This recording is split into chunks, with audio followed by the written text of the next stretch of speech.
and welcome to Class 7, Spiritual Economics, and this class is about the wonder of giving.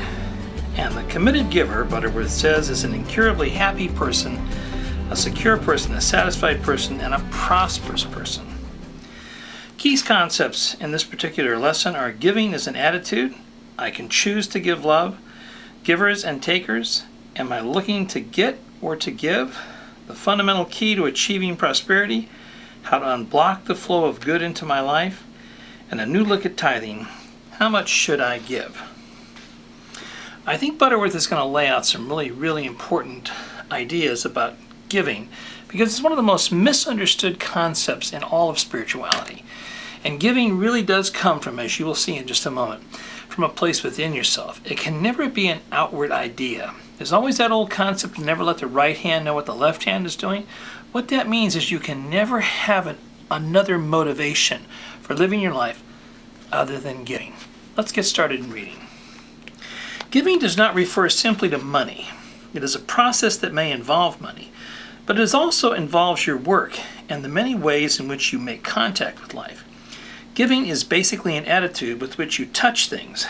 There is a revolution that has had widespread impact. It is the predominant attitude toward money and success and the acceptable methods of achievement. Gradually, there has evolved an emphasis on getting what you want when you want it at any cost. It is a widespread attitude that such themes as assertiveness, intimidation, positive selfishness, and it's okay to be greedy are often acceptable ways of being. Now, really clear right there. The acceptable ways of being, acceptable ways of not being. Now, when he says acceptable, he really means that people in the back of their mind think it's okay to have this sort of positive selfishness, and it's okay to be greedy. Spiritually speaking, not. Reading on. Ideas centered in getting are confusing and cause people to lose their way and wonder, what is life? Many conclude that life is a competition, and you have no alternative but to be aggressive and relentless in your effort to get ahead. Life, however, not lived from outside in, but from inside out. If you don't get this, you miss the meaning of life, and you miss that the purpose of life is not acquisition, but unfoldment and personal development. It is a mistake to think that metaphysics teaches you to put your attention on demonstrating money, possessions, jobs, or even success. The theme of get, or just hold the right idea and you can get anything you want, that's not the way it works. Never make your life about money. Religious institutions fail when they become preoccupied with their own need to receive. This is not about returning a portion of one's income. This skirts the issue of inward-rooted giving as it deals with an anemic god of the skies who bargains with us for a giving return. Well, these are really deep core things that are held in most people, especially that sky god thing. That's a very strong, predominant way of thinking about God, like he or she is up there, and I'm always trying to achieve that. But if you can always remember, it's not where you're going to that matters, it's what you're coming from that matters. That is the intention behind life, is to come from the principle of giving, not trying to work your way towards prosperity, but from the principle of giving will automatically move you out of the get mode into the giving mode, which then puts you into the greatest mode of all, which is the receiving mode. You just have to really pay attention to some of those subtle things that tend to get in the way, like trying to focus on getting money and jobs and possessions or even success. You really have to turn your attitude around. Let's read on. Consider the lilies of the field, how they grow. The lily grows by unfoldment from bulb to flower. There is no obligation for the flower to return a portion of its fragrance and color and form to nature. There is no way it could do this even if it wanted to do, because life is a forward-growing, unfolding experience. Your life is God's gift to you. What you do with it is your gift to God. Well, now we're getting really clear here. It's like your unfoldment is a natural process of giving.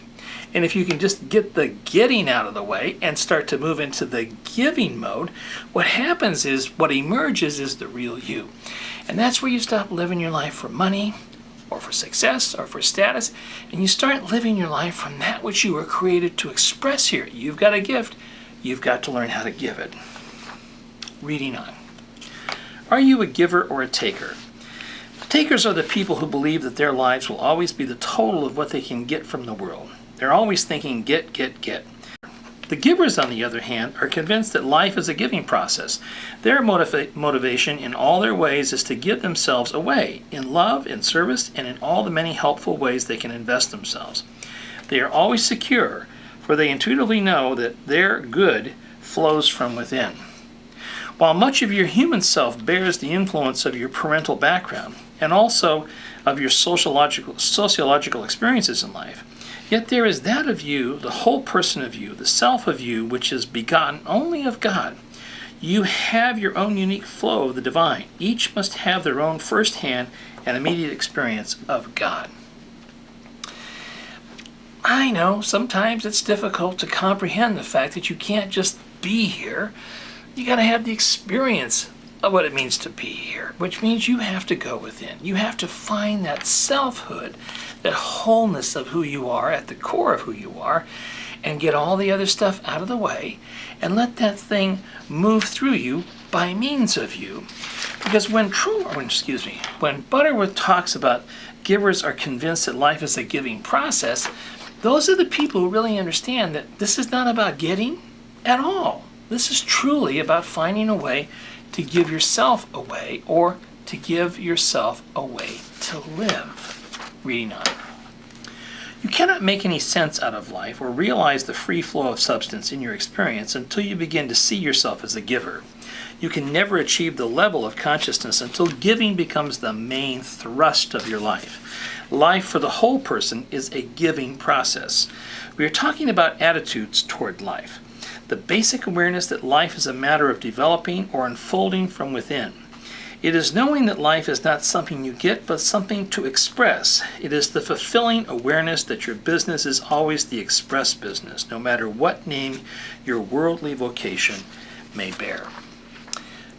He's right on the money there. You know, it really is, it doesn't matter what you do for a living, it matters who you are in the process of what you're doing. I'll say that again, it doesn't matter what you do, it matters who you are in the process of what you're doing. And if you are not happy, if you are dissatisfied with your life, you have got to turn yourself back over to the core of who you are and start expressing who you are, really who you are, and not what you're doing. What you're doing cannot become the label of who you truly are. Reading on. Never ask, what's in it for me? If you wonder what's in it for you, you will never feel adequately compensated for the work you do.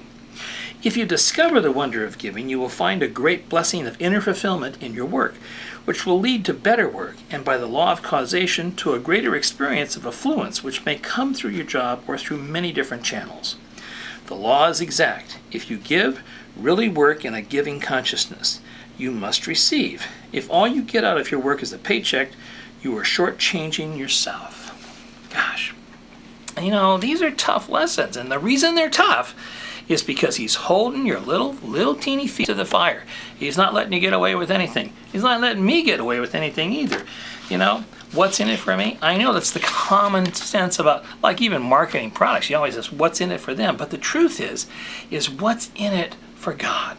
What's in it for that God sense within yourself that's wanting to come out and participate in a way it's never participated before? Not in a way of, what am I going to get out of this? What am I going to achieve? What kind of status am I going to get?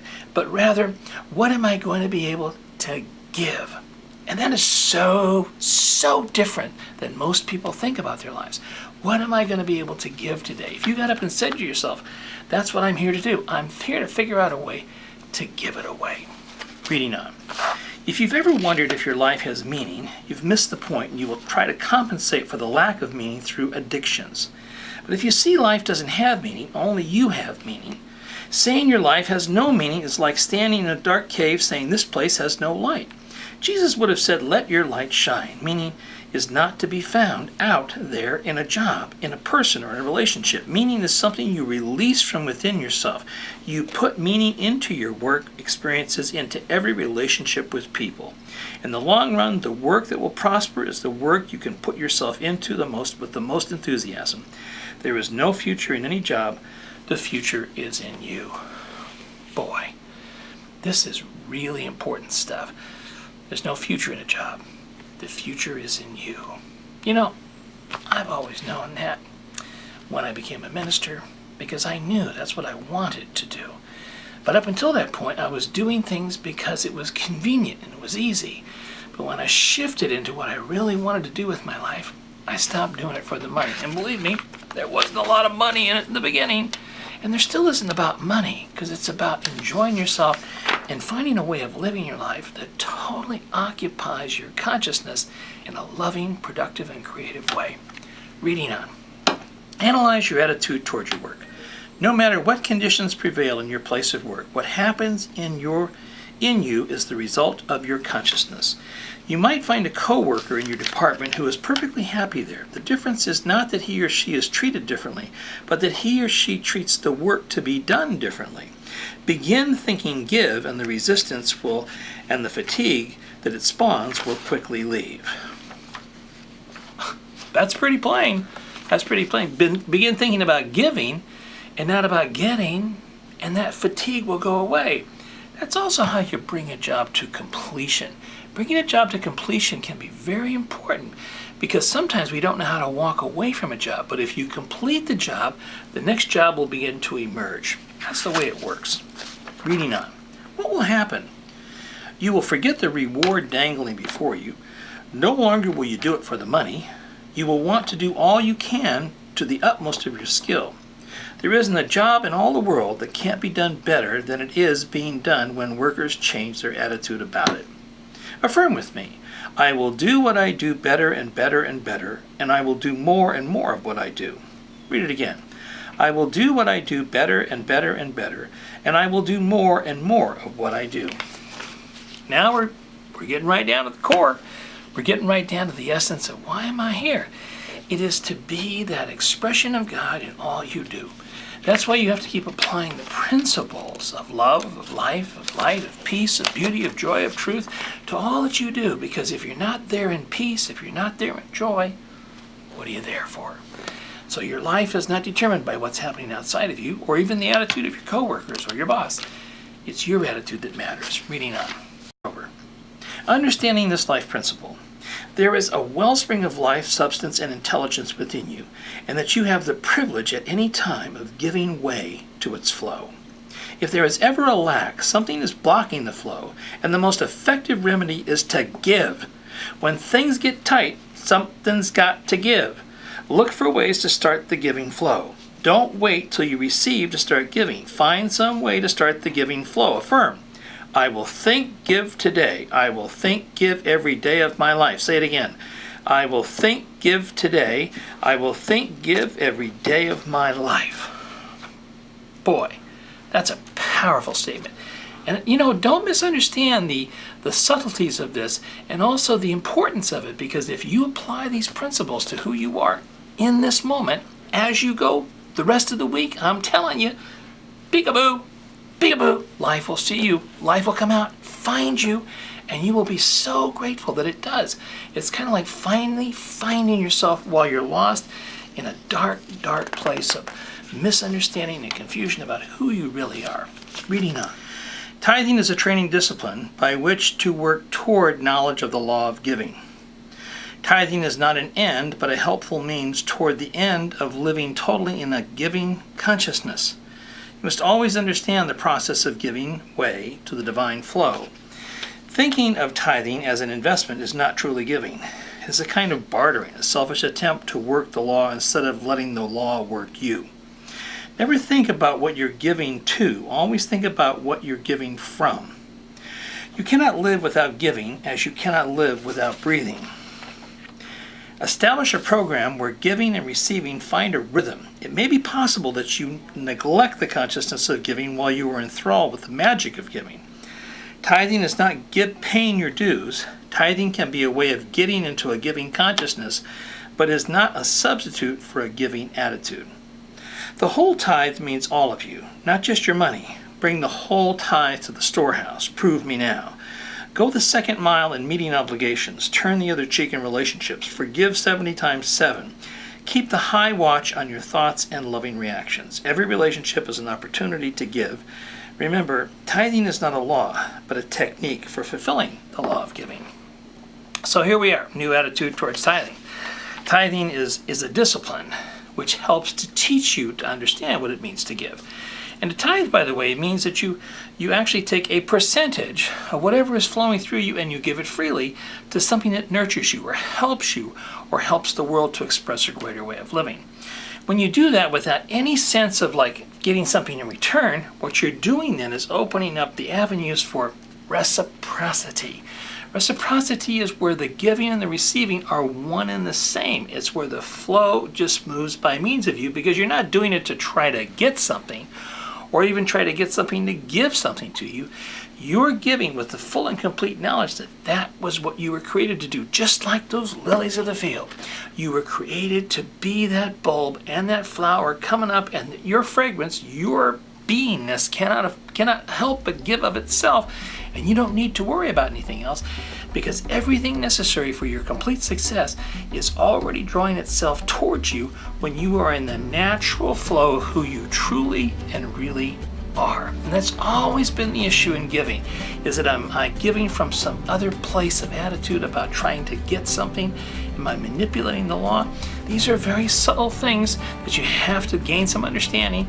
They don't come overnight. You got to keep reading this book, studying the idea, and questioning yourself and your own motivation, your own understanding of this, until you finally start to slip into the consciousness. And you will, I guarantee it. I know that's the truth for you. I know you understand that your life was ready to give right now.